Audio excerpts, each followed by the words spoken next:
কি ব্যাচেলর কোনো সমস্যা নেই, আমরা আপনাকে লেগে নিয়ে এসেছি নুডলস রান্না। ঠিক আছে, প্রথমে হচ্ছে জলটা গরম করে নেবেন। জলটা গরম করে নেওয়ার পর আপনারা নুডলস দেবেন। তারপর একটু লবণ দিলেও পারেন, না দিলেও পারেন, কোনো সমস্যা নেই, ওটা হলো আপনাকে ইচ্ছা, বোঝেন নাই? এরপর সাইকেল নেবেন, সাইকেল জল গরম দেবেন, কিন্তু ঠান্ডা জল ভুলেও দেবেন না, তাহলে সমস্যা, বুঝছেন নি? এরপর একটু তেল দিবেন। তেল দেওয়ার পরে হচ্ছে ইয়া দেবেন, আলু দিবেন, আলুর মধ্যে দিবেন ডিম ভাজি। ডিম ভাজি দেওয়ার পরে দিবেন একটু পেঁয়াজ। আমরা ভুল করছিলাম, কিন্তু ওই ভুলটা আপনারা করবেন না, বুঝছেন নি?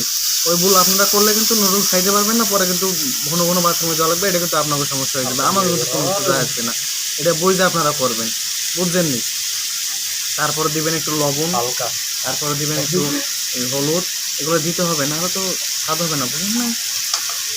হ্যাঁ, ফাঁকে ফাঁকে দিয়ে নিতে হবে। তারপর একটা ঘুটানি দিয়ে নেবেন, ভালোভাবে ঘুরাবেন, যেন দেখলেই খেতে মন চায়। ঠিক আছে?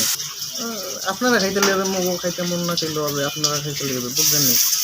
এবার দেবেন ডিম একটা ফাঁকে ফাঁকে। ডিম একটার জায়গায় আপনি দুই রেখেন, সাইডেও দিতে পারেন, আপনার দুটোও ছুড়ে দিতে পারেন, সেটা তো কিছু যাইছো না। ডিমের ভিতরে দেবেন লেবু। সরি, ভুল করে গেলেছি, লেবু দেবেন না। হুম।